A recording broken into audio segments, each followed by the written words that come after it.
Is Marvel back? Well, Thunderbolts is the 36th feature film in the MCU. Holy smokes, 36? Remember when the Avengers was the 6th film? Welcome to the Review Desk.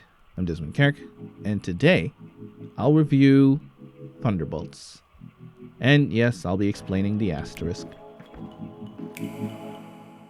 Thunderbolts is the last film in Phase 5, which was an improvement over Phase 4, but for the most part still somewhat underwhelming.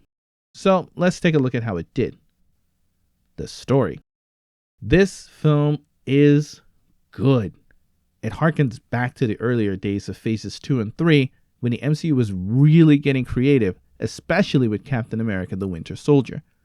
Thunderbolts also sets itself apart from most MCU fodder in the risk it takes. Many of the people behind the film have stellar resumes. The director was behind Netflix's Beef, the composers did the music for Everything Everywhere All at Once, and the cinematographer was responsible for The Green Knight. That film might have been a snooze fest, but at least it looked good. Because of this team, the film is glorious in every respective aspect. This isn't the first time a Marvel project had big names attached to it, but it does feel like the first time they were allowed to do what they do best. Movies like Multiverse of Madness could have delved much deeper into their respective genres, but despite the director's expertise in said genres, they seemed restrained by the general feel of the MCU as a franchise, preventing them from really shining.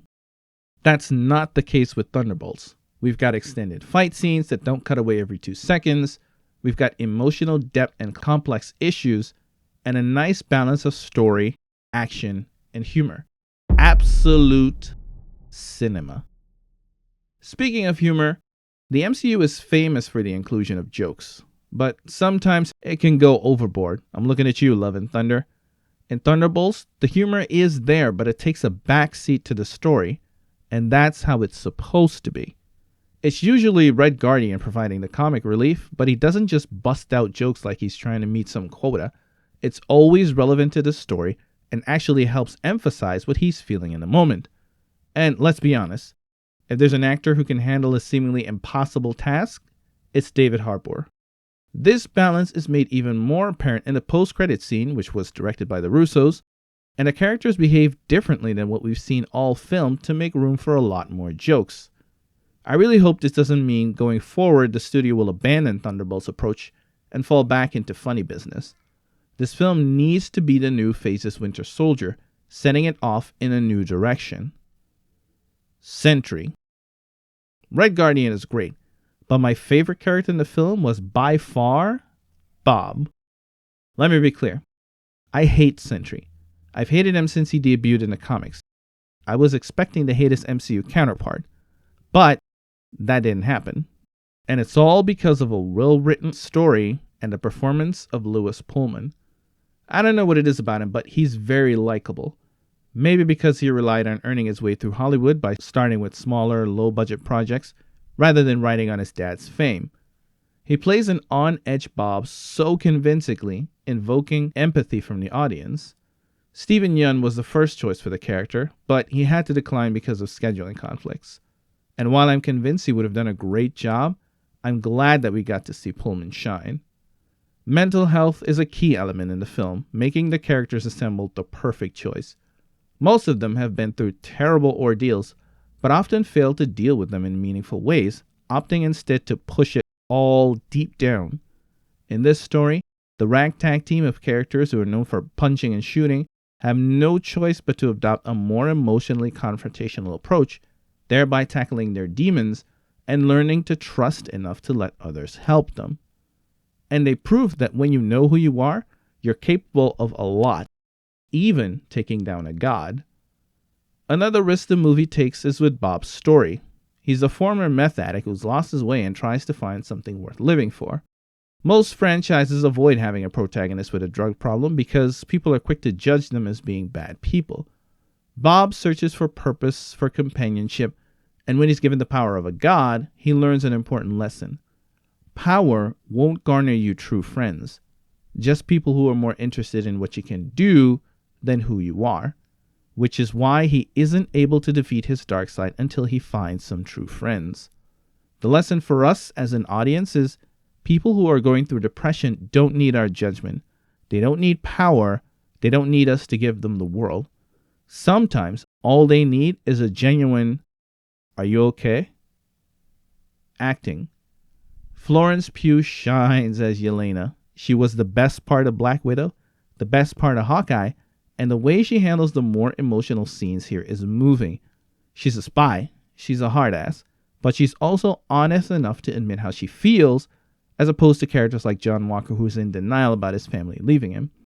It's also her compassion that ultimately saves the day. Even without knowing how powerful Bob is, she looks out for him instead of being a jerk towards him like Walker was, because that's who she is at her core, and that's what Red Guardian sees. Hannah John Kamen is exceptional. Why the asterisk? I'll explain later. Pacing. Most of the film takes place in 2 multi-level buildings, and yet it never comes to a crawl. This proves once again that with the right pacing, you can come out with an exceptional film, like Die Hard or Dread. The bad. A lot of people have called this film Marvel's Suicide Squad. I mean, if you look at it, a shady government lady secretly using a team of anti-heroes and villains. Oh, and they both star David Harbour. I guess that means it could be rebooted as The Thunderbolts? On the surface, yes, there's some similarities. But let's be honest, Thunderbolts is what Suicide Squad wishes it was. I'll even go so far to say it's superior to even The Suicide Squad. As I said, Hannah John Kamen is exceptional as Ghost. It's just too bad we don't see a lot of her. Yes, we've seen most of her story in Ant-Man 2, but the same goes for most of the other cast members. We've got to know them through other entries in the franchise. It's always difficult to balance a large cast, but I feel like Ghost drew the short straw on this one, which, again, is a shame. Not only because the actress did a bang-up job of towing the line between cautious rogue who still has trouble letting people in, and someone with a true conscience who, despite everything she's been through, shows genuine concern and refuses to become a total jerk by leaving the others to die. Taskmaster dies. Not necessarily a bad thing. The MCU's Taskmaster debuted in Black Widow and she was flawed. But still, not sure the character deserves such a swift death. Antonia Dreykov was an innocent, collateral damage in an assassination attempt on her father, which led to her being a puppet assassin, much like Bucky. But unlike Bucky, who took measures to put his past behind him, Antonia fell back into old practices by choosing to become an assassin again, just with free will and a new handler. I guess in a way, she chose her own fate. At least this leaves room to introduce a more comic-accurate Taskmaster, who is the king of talking smack. While the film does a good job of handling trauma, it becomes a little cliche by the time Bob reads Valentina's memories. At this point, it seems like every character has some childhood trauma. With Ghost, we know about how she lost her father and gained her powers, Yelena's brutal Red Room training, but also giving Valentina some childhood trauma made it feel like, okay, you get a trauma, you get a trauma. I would have liked for what Bob saw in her head to be something that provided a little variety. It's also the reason I'm glad we didn't see everyone's trauma room when caught in Bob's shadows. The movie has some plot holes, and the one that bothers me the most was, what happened to the packet Senator Gary had put together? Yes, Valentina is able to spin events in her favor, presenting a new Avengers team. That's the reason for the asterisk in the title, by the way, because they were never officially called the Thunderbolts and instead become the new Avengers. But the fact of the matter remains the Senator had evidence of human testing. The movie plays it smart by having Bob's Void persona shrouded in darkness so that only Valentina's team could tell he's the same guy as Bob. So she could have made it look like the Sentry was another party whom her new team defeated. But again, it doesn't explain why she wasn't impeached with all that evidence against her. Verdict. I'm going to award Thunderbolts 4.5 lightning bolts. Thunderbolts is a deep and entertaining film. That doesn't mean Marvel's bad. We have to stop judging that based on individual entries. But it does mean there's a chance for Marvel to be better. Thanks for watching. Please subscribe.